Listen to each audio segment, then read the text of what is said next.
this module, we'll be discussing science and mathematics with young children. The last few modules of this course will cover information on creating curriculum for infants and toddlers, and specifically for primary grade children. The majority of this course focuses then on activities and curriculum for preschool children. On this slide, I've created a list of some appropriate science activities for preschool children. Of course, there are many, many more that you could do, as there are many different areas of science. Children are learning about life science, physical science, so many different types of science that children can learn about, chemistry, and so on. So a few of the ones, we really like life science at our house.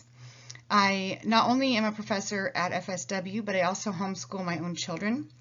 And so my children have nature journals where they can use pencils or colored pencils, crayons, or even watercolor paints to draw and create images of things that they've seen in nature.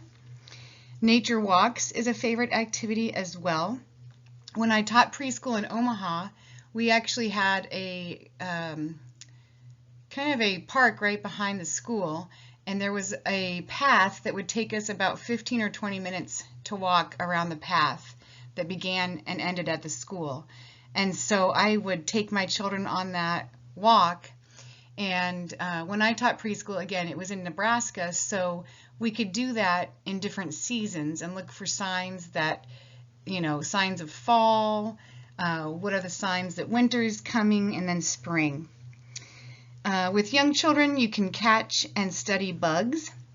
You can make leaf rubbings and nature collages. There's a book called Leaf Man, and I like to read that with children and then collect leaves and natural materials and have them make their own little leaf person or leaf animal.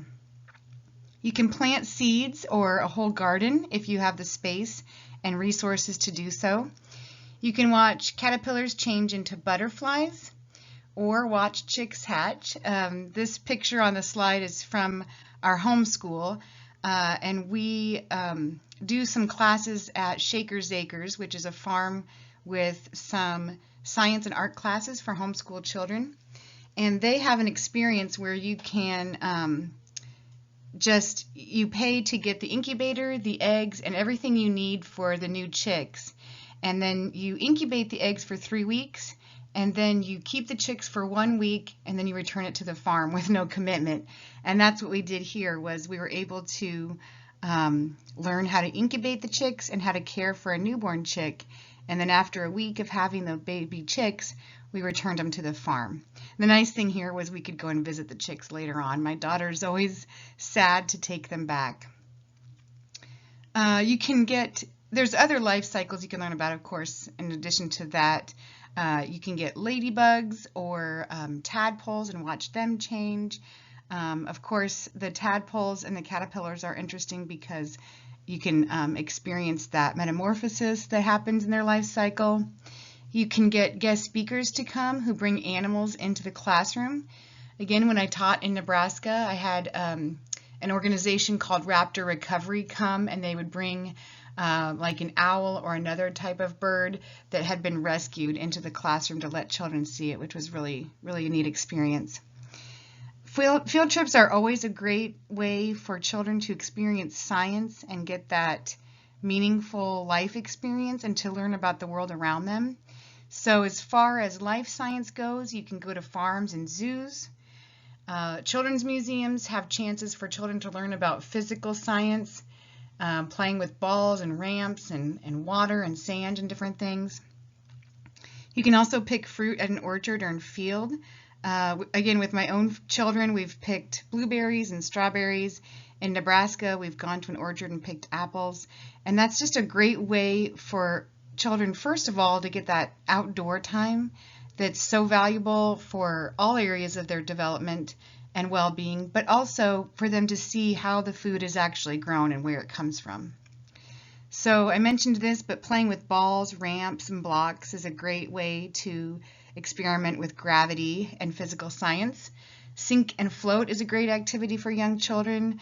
I didn't put it on this slide, but another one is mixing colors, and you can do that with paints or with little water droppers to mix colors and let them experience that. Because again, if you tell a child that red and blue makes purple, they may or may not remember that, but it's not nearly as meaningful as if they actually mix it themselves and they see that red and blue indeed does make purple. Studying the weather is another great topic for preschool children, and not just the real brief at circle time, look outside and see what the weather is, but really looking at cloud formations and taking temperature readings. When I lived in Nebraska, we could bring snow or ice inside and see how long it would take to melt. Of course, reading children's literature about different types of weather and learning how to prepare for them or how to dress in different types of weather. Those are all great experiences for young children as well. It's encouraged to have a class pet or class plants. Children really love that responsibility of caring for a living thing, and they can learn a lot from that as well. And then again, just think about whatever topic you're going into. There's lots of great children's literature on different science topics. Some math activities. Again, I created this list after looking again at the Florida Early Learning Standards. So you should always be accessing those early learning standards. I really encourage you to bookmark that on your computer or even print out a copy if you like print copies of things to reference those standards again and again. So children in the preschool years are learning counting and recognizing numbers. Mostly that should be through play experiences again. Learning about shapes by building with different shaped blocks and pattern blocks. You know, you can go on a scavenger hunt for different kinds of shapes.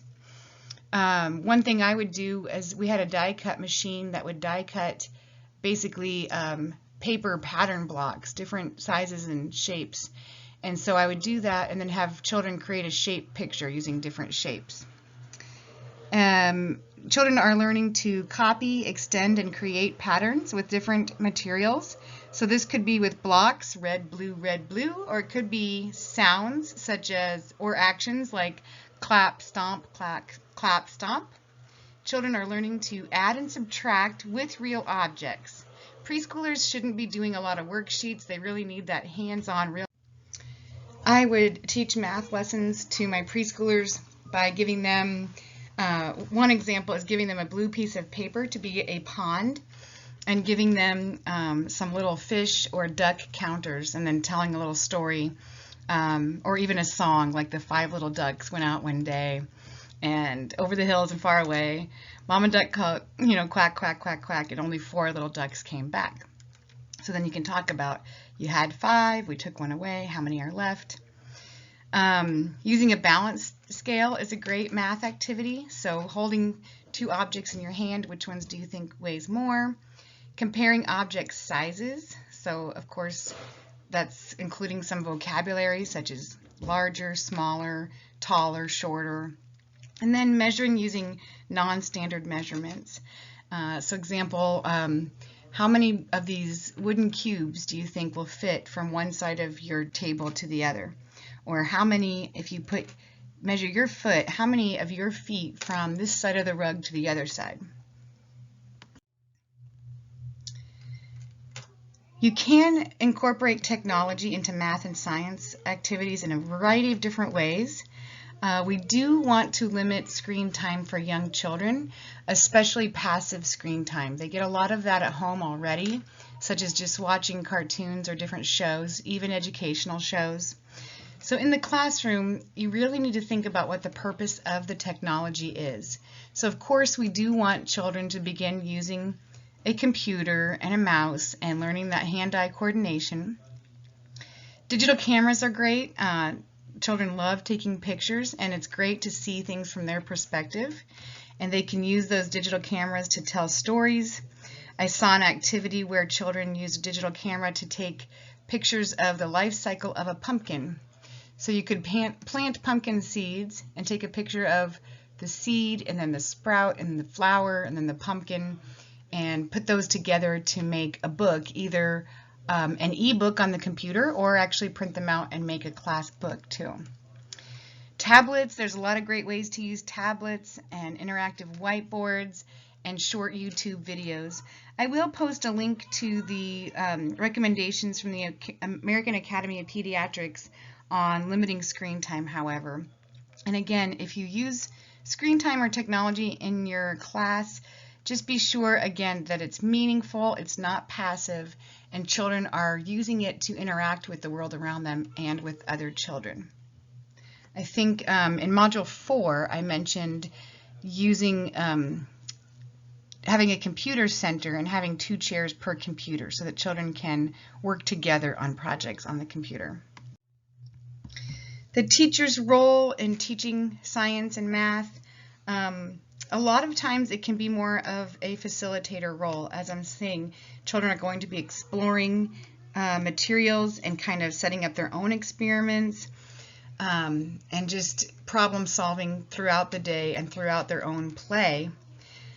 So giving them that opportunity for play and exploration, making sure there's plenty of time for that in the day. Again, true play is child-initiated, child-directed. So you're not going to tell them who to play with or what to do or where to go. That's up to the child.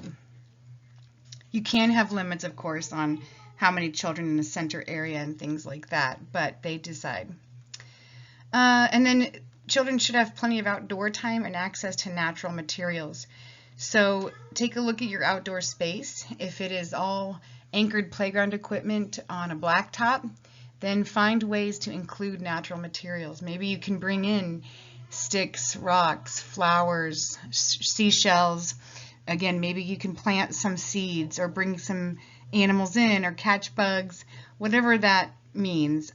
Find ways to have children interact with nature.